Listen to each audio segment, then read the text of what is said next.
All right. Welcome to Stories That Work. I'm your host, Deacon Adam. And you know you're good friends with someone when you misspell their name everywhere. So thank you, Stratos, for giving me a head of Not a problem. I've been called worse.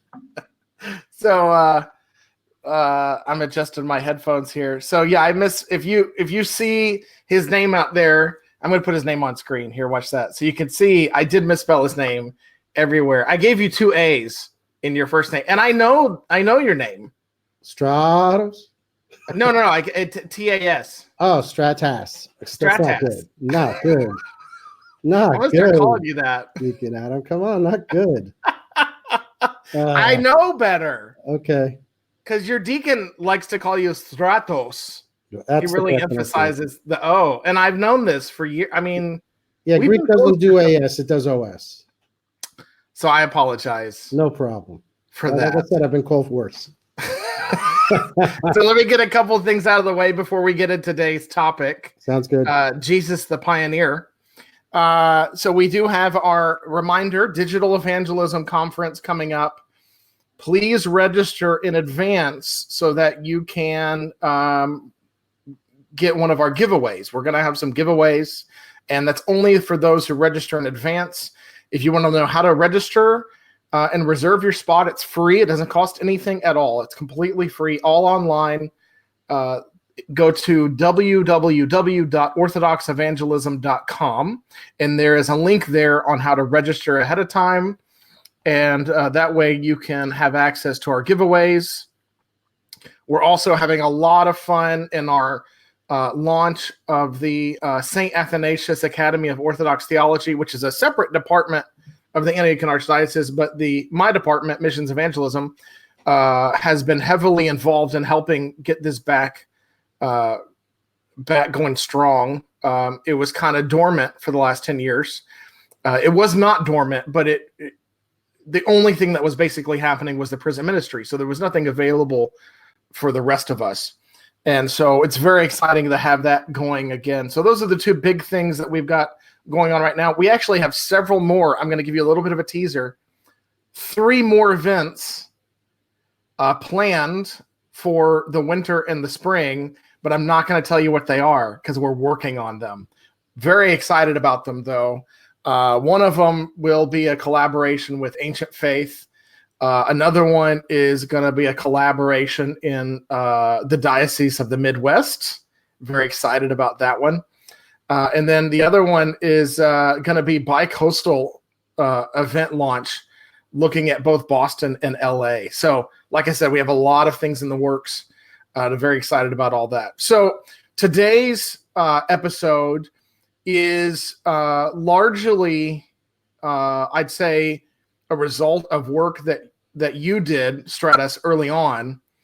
And why don't you introduce yourself a little bit, because your background's actually music. So the fact that you helped create a retreat might throw a little people off. But why don't you introduce yourself a little bit because I don't know how many people know who you are. Okay. And then we'll get into our topic. Stratos Mandalakis is my name. I went to Fordham University. I have a background in Byzantine studies and a master's degree in Eastern Christian catechetics and theology through an ecumenical center, the John 23rd Center, which was at Fordham University, and included both Greek or Byzantine Catholic and Orthodox scholars. I've always been involved in the church. I grew up in the Greek Archdiocese, and I started out really young, not only in theology, but one of my passions was music, and it was part of my undergraduate studies too. And I was first choir director at a Greek church in northern New Jersey during my college years, and then eventually I moved to the Antiochian Archdiocese.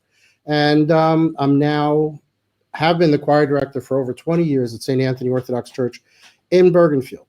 But a big part of my education and background has always been ministry, theology, and I've always been very involved in my parish on all different levels. So as I got to know Deacon Adam just through reaching out when he was involved with Becoming Truly Human, and we were interested in using those that program to try to do more outreach in our parish.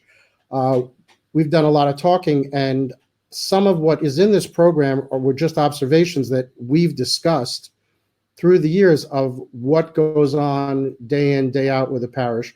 What does it need to continue to be healthy, and what steps can you take to make that happen? If you don't mind, I think it'd be helpful to share people. St. Anthony's is special, and that it was the first to do something that nobody had ever done before, and it's a very missionary spirit, in my opinion. That endeavor, that constitution. Yes, so if you don't mind talking about the formation of St. Anthony's. St. Anthony's Parish in Bergenfield, New Jersey, was the first parish in the New World to be chartered as an English-speaking parish in which English was the first liturgical language.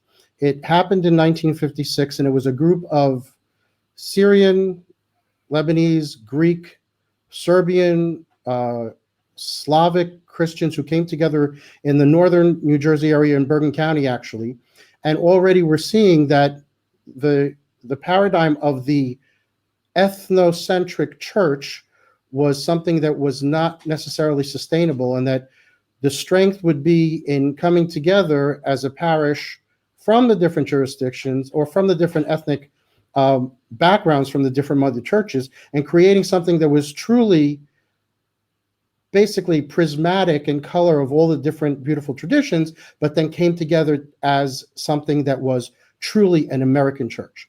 And when they did this, they actually reached out first to the Greek Orthodox Archdiocese, and unfortunately, at that point, they did not grant them a charter, and I think the stumbling block was probably language. And when they went to the Antiochian Archdiocese, they were granted a charter to become a parish of the Antiochian Archdiocese. And in miles, as the crow flies, St. Anthony's is the closest parish to the archdiocesan offices in England. Yeah, it's quite interesting. I think that's incredible, and that diversity has continued throughout the life of the parish. It's still a very diverse, ethnically speaking, a very diverse parish. Absolutely. When you come for blessing of loaves, you don't have regular artos only. You will see the traditional wheat that the Serbs make, and you will see this special bread that the Remains make called kolač, and then you will also see Irish soda bread as part of our blessing of the loaves, because that is the nature of the parish. Yeah, I love getting to know your parish, and what's interesting about this. I want to give a little bit of history about our topic today on Jesus the Pioneer. I'm going to reference a scripture that most of us know the beginning of the scripture, but I don't know how many of us follow the last part of it. It's from Acts 12:1-2, and it starts off, "Therefore, since we are surrounded by such a great cloud of witnesses," that's the part I think we're familiar with and we reference to explain that, we have the saints, in heaven as our witnesses. "Let us throw off everything that hinders and the sin that so easily entangles." But here's the part that I think we forget about. "Let us run with perseverance the race marked out for us, fixing our eyes on Jesus, the pioneer and perfecter of faith." And pioneers work hard. And this whole project of this retreat that you and I have worked on together now consistently, it came about because you have so much experience in a parish setting through volunteering and working, all the different jobs that you've done and positions you've held. And we were trying to figure out, and I was convinced you had something to offer back to churches because of all the years of ministry that you've been involved in. And so you laid the foundation of what is known as the Pioneers Retreat. And then we brought in several authors to help flesh it out. But the bones of it, the core structure of it, what holds it together is what you laid down. And so I want to thank you for that, because we've run it, experimented. I don't mind using that word. We experimented with it in 3 different churches. We got great results every time. I'm doing it again this weekend in La Crosse, Wisconsin. I'm very excited about doing that. That's great. With even more updates that you and I added to it. But I'm talking a lot, and I apologize. So it's time for me to be quiet. I'm And I surprised. want to That's talk usually my about. problem. So I want you to. You get me so excited every time. You know this. Every time Yeah. we're together, you get me excited. So let's talk about the Pioneers Retreat, and maybe to get people interested in why this is different. Why don't you share a little bit about the effects of the retreat in your church before we go into what it is? I want them to understand that this had a different effect than your average retreat. Nothing against, other spiritual retreats. They're great. But we had a very specific goal in mind with this retreat. And so if you could talk about the effect it's had on your parish. Well, parishes grow and develop, and they're at different crossroads at different times. And we are now in our 63rd year, I guess, as a parish. And things, just as they go everywhere, are just started kind of getting more that we're more on an autopilot type of situation. And sometimes with the demands of fundraising and the demands of needing to maintain an old building and the demands just on life in general, it's very easy to not keep your eyes on Christ and persevere, as you were saying. And what was amazing about the retreat is, first of all, it came together. We basically pulled all the leaders, so the people who run the festivals, the heads of the women's guild, the heads of the church school, parish council members, clergy, and then people that we know are catalysts for leadership, catalysts for change, and brought them all together. That group of people had never really sat together as an entity before the retreat. And what it first did is fleshed out the fact that although we were coming in from different angles, we all truly loved Christ, truly loved the church. And I'll tell you, there were a few moments where, we're all made in God's image and after his likeness, but that image has many different masks that we change all the time. And, different people put different types of masks on depending on what they think they should be looking like at that moment. We all know that it's part of life. And there were moments, and there was definitely a moment with a couple of people, and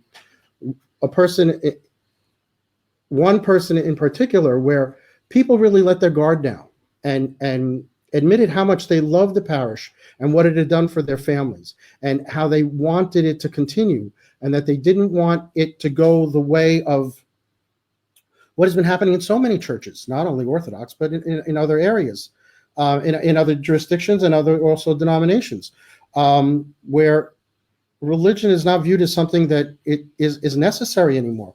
We have Protestant churches closing around us all the time here in northern New Jersey. And that's a fear, and that fear came out. And also what it did is it also made us realize that there were a lot of things that we needed to do, and we fleshed that out. A lot of things that we didn't realize we were already doing that were of a healthy nature. But what it did is it kind of put us finally on the same page, realizing that, we were all going different ways and trying to do the same thing, but it came out how important that same thing of maintaining this community, this first interjurisdictional, interethnic, pan-Orthodox community, which is historical in nature and which has always had a charism that, and Deacon Adam knows this because you've been there. You come there, it's with all its problems, because the church, her people are not perfect. The church is infallible, but her people are not perfect. With all our quirks, it kind of is nirvana in so many ways. And it helped us re-celebrate that and reaffirm that, and then realize what we needed to do. And the biggest thing that came out of it was that we needed to share that message, and that's probably what we were not doing the best about now, that may have been done 50 or 60 years ago when they started this parish. We're just moving into understanding how to share that message with others, how to bring people to Christ. And that's the bottom line. You're bringing people to Christ. You're not bringing people to taste how delicious your lamb shanks are and your shish kebab and your baklava. Those are great, but, and anybody can make a Tre Spanakopita. Not everybody can find Christ.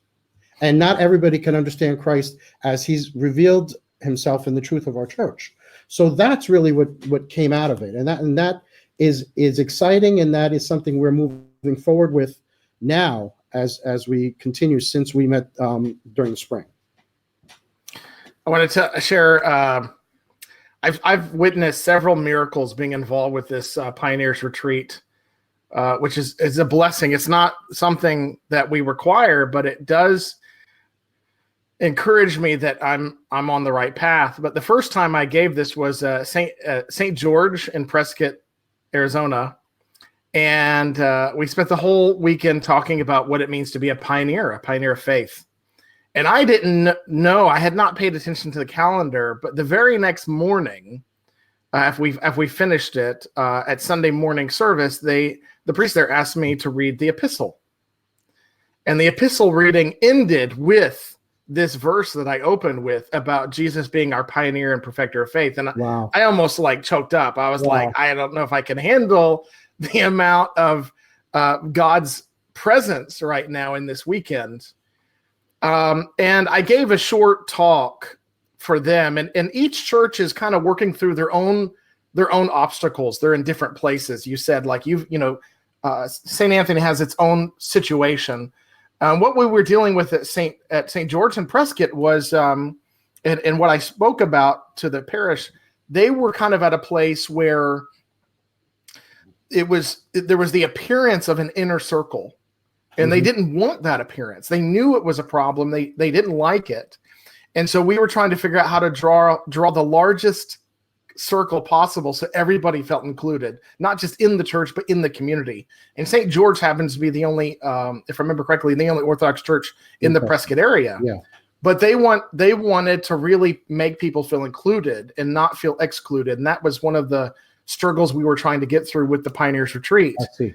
With you guys, you had a little bit of a different shift, a little bit of a different obstacle, and yet this same retreat the reason I think it works so well is because it's trying to help that group, that core group. And in some way, that group that shows up is your core. It's not everyone that's in your core is going to show up. And, we all have a busy life. But when that core shows up, we're trying to help them have a spiritual shift and a catalyst to get through whatever that current barrier is. And I've seen this happen in 3 different churches right now, and it's very exciting. I want you to talk a little bit about, if you don't mind, next. You came up with 2 great acronyms in the material. One of them is agape, and you went through that one. And if I remember correctly, the other one is life. Mm-hmm. What kind of life are you living? And I don't know if you mind taking us through either one of those, just loosely, just to give an idea of a little bit of what's inside this and a little bit of the bones of the presentation. I wish I had pulled that up right now, actually. It's just an overview, just an idea of. Well, so I always like using acronyms. Basically, the life one I'll talk about a little bit. Basically, just understanding that liturgy, the liturgical year, the feasts,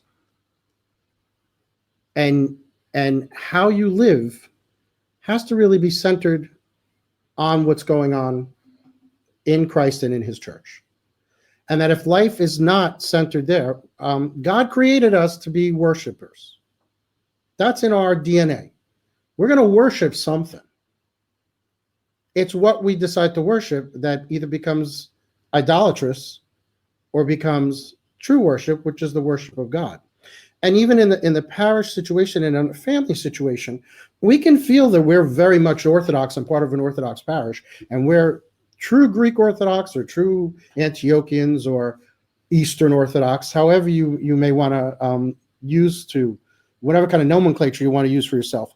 But at the same time, if that view of Orthodoxy is not based on liturgy and coming to church, and is not based on feasts and fasts, and is not based on those parts of the church, not the fun stuff all the time, or how beautiful the icons look, or the fact that we have the best Greek food, or Syrian food of all the festivals in our area, and everybody comes to us.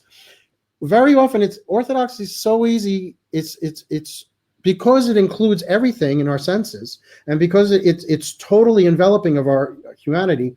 By using it, doing things like Matin Metanies and doing our cross and using our body, we can fully worship God. But at the same time, when we get wrapped up in those kinds of things and we forget Christ in it, it's easy for us to make the church an idol. And that's, I think, part of what the acronym does. The one about agape really kind of zeroes in on the fact that you love God and you love your church and you love Christ and each other unconditionally. That the love that we come from includes, if it's truly agape, includes self-respect, includes respect of others, includes understanding that in the church, anything has to transcend the humanity and the fallenness of this world. You know, the church is a business. Yes, it's a business in terms of the fact that we have to maintain buildings, we have to pay clergy, pay support staff, whatever we do. But at the same time, it has to transcend in that our methodologies come first from agape. And if we can do that in the church and then carry it out as we're asked to do at the end of the liturgy, let us go forth in peace, praying to the Lord in everything we do, then things are well and healthy and right in the church. When the fallenness of how the world functions in business ways or in how you deal with other people, when those sins and that fallenness comes into the church and becomes part of how the church operates, then you don't have agape. Then the church is no longer helping us transfigure ourselves, but we are bringing the church really down to below the beauty that we are called to have in it. I don't know if that makes sense, but it does. So I mentioned this earlier, and for those who are coming on later, Stratos is a founding author of the Pioneers Retreat, and then several of us came in and helped flesh it out. And then you got to experience it at your home parish earlier this year. And could you talk a little bit about your experience? I think we tried to keep it a secret that you were involved in writing it. I don't know how well we kept that a secret. We kept the secret pretty well, but everybody kept saying, because Adam kept coming to me and saying, put this down, and then, we should talk about this. And I was like, okay, I'll get that out to them. And then something would come up and I would answer the question, and it would be obvious it was something only someone who was involved with the creation of the program would have known about it. And no one really said anything. And then right at the end is when Deacon Adam let everybody know that I was involved in the creation of the program. And then they looked at me like, oh, now we get it. No wonder you kind of like knew what was going on here. Yeah. So yeah, it was kind of funny, but we wanted to keep it that way. I definitely wanted to keep it that way until we had gone through the program, because I didn't want anybody. Just in case they hated it. That's right. Then you can put it all on me. Or they hate me, so they hate it because they hate me, So yeah, so kind of kept everything kept the control group the way they had to be. Yeah.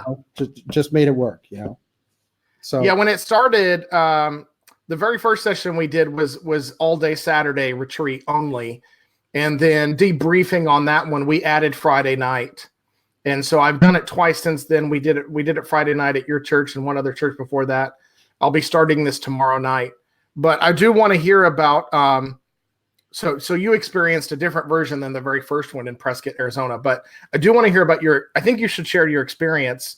And yours is going to be a little different because you were, founding author, but you're now going through it, and it's happening, and it's real, and we're testing it and experimenting with it. So what happens basically has happened with the program. What it seeks to do is a couple things. It seeks, basically, you're doing a health assessment of the parish. You're looking at the parish, and we use paradigms to talk about health and wellness. And you're looking at your parish and trying to see how healthy she is because we know that when parishes aren't healthy, that's when things become a problem, and that's when parishes start shrinking and don't continue, just as happens with a human being or any living thing. So that's one thing that the program does, and it really showed us in different ways where we had to put our emphases. And at the end, I'll list, we came up with a brainstorm list that we did at the end. And then we had people then send in their top 5 in order 1 to 5 of what they thought were the most important items we had to address. And we'll talk about that in a minute. But what it also did, because we have a flow chart of responsibilities, almost like just like you would have in a place of business or an organization, from top down, who's responsible for what. And we talked about who's doing what. And one of the things that came up is I was definitely doing too much in the parish. And I don't think anybody had really seen it until we had it on the chart. And that's also important because and as Deacon Adam has been trying to teach me, and I am learning slowly, you cannot be in charge of everything. Yeah. And you can't have and that's not fair to anybody, and especially yourself and your family. And what happens often is that we all have good intentions and we all want to make things happen, and we get them to happen, but by not engaging others, we fall into the problem that the program also covers, is the fact that 20% of the people are doing 80% or 100% of the work, and 80% of the people are doing nothing, which you have in all organizations, especially in volunteer organizations. So we address that also in the fact that half the reason you don't have the other 80% is because you probably just really didn't ask them. And asking is not sending an email or sending a text just before an event. But before you can ask them, they need to have a relationship that's more than hi, goodbye at a coffee hour, or oh, good morning when you pass them in a pew. Relationship building has to be beyond hello, goodbye. And that's one of the things in our society, because it's so frenetic and because it's so now based on non in the flesh, if you will, communication. That's something that we don't have in our society because people just don't take the time. They'd rather text somebody or whatever. And it's very easy to get an email asking for volunteers to clean up after a festival and to go click delete. But after you've gotten to know the person who's now asking you, and you've had a really good conversation with them about family and issues, and they're no longer an acquaintance, but they're almost at a point where they're a brother or sister or a friend in Christ, you get to the point where then you feel engaged and you feel ownership to give that person help. And that's really what this kind of program and what the program will do for you. I'm going to, we don't have a lot of time left, so I want you to have closing remarks. I have something I want to say, but I'm not going to say it. What I'm going to do is, if you want to know one of my favorite parts of the retreat, contact me through Facebook. You can message us on our Facebook page, or you can email me, adamr@antiochian.org, and I will share with you personally my favorite part of the Pioneers Retreat. And it's something people don't expect going into it. And it's in the foundational layers of what you set up with those acronyms and the life acronym and the agape acronym. So I want to save that for later and let you close us out with whatever left that you feel like needs to be talked about. Well, I'll give you some ideas of what came out, of what we think we need to work on. Bring back lapsed parishioners, family members, and as their status changes in life. You know, a woman comes from being married, now she has a support system she's had with her husband in a church, and all of a sudden she loses her husband, and now all her friends and acquaintances still have husbands, and that change in life or divorce, that status change, means very often that we lose people. And at the time, they need to be the most. More members to volunteer for working events, and we talked about that. Ministering to shut-ins, more and more. That's something that we have to work on. Providing more Bible study and education. Something interesting that came out, providing parental support, mentoring from birth up. Our present parents of young children feel overwhelmed. And I see it, I'm one of the teen advisors. I see it. Parents just they're running 35 different ways, and they're asking for help with that. You know, often the church, and this is, I'll throw this one out last. Bring in a minister to non-Orthodox and missionize, of course. Need to do more in-reach before we do outreach. Very interesting. Our new pastor, Father Michael, recently we were talking, and he and I came to the conclusion that in the church takes blood and life out of people, and often we're not giving back. We're not ministering to the people. We're asking help, but we're not helping them in what they need to get closer to Christ and be peaceful and fulfilled Christians. So it's just those kinds of things that I think this program will really do for you. And I recommend to everybody, think about running it. I'd love to come visit you, meet you. So does Deacon Adam. We're there to help you get going. And if anybody wants to reach out to me, you can send them my contact info also. I'm happy to answer questions, etc. Yeah. So I'm a little riskier than Stratos, and that I'm willing to go see if I can figure out if I can do something before I know if I can. So I went and did the first 3, not really knowing what I was doing. Stratos will be joining me hopefully here in the near future at one of them, so that he can start being one of our key presenters for this retreat, because he has a different relationship than I do, that he really understood the vision of what he was laying down, and when we helped flesh it out. But I'm so excited. I can't wait to see you lead one of these pioneer retreats, because I think it's going to be awesome. And it's being cultivated. It's like a garden. We're letting it come up. But the harvest is very near for you to do this. So I'm very excited. So reminder that will be coming soon. Stratos will be available to do the Pioneers Retreat. I'm doing one this weekend in La Crosse, Wisconsin. I'm very excited with Father Wilhelm out there. And so it's just, like I said, I keep seeing miracles happen around this, and I don't want to spend too much time on the miracles, but I do feel like that can give so much hope and encouragement to our congregations that feel stuck, whatever the reason is that they're stuck. I think this might have something to offer. So, and if you want to know what my favorite part is, you can reach out to me, adamr@antiochian.org, and I will privately tell you what my favorite part of the Pioneers Retreat is, but I'm going to save that for later. So that's it for today. Stratos, and I said this at the beginning, but if you come in late, I misspelled his name everywhere on the internet when I was letting everyone know, and I was about to bring you on, and I know how to spell your name, so it's just one of those Freudian slips. I just have to give you a little primer in how Greek nouns work. I think that might fix it. I don't know. We'll have to find a solution. There you go. I mess up names on this show all the time. People that I've known for a long time. It's amazing how good I am. Company. I need to be humble. It's very obvious. I'm being humiliated every chance I get. So thanks for coming on today. And I really appreciate all the work you've done in your home parish, helping me out with this retreat for the Department of Missions and Evangelism, all the music work that you've done.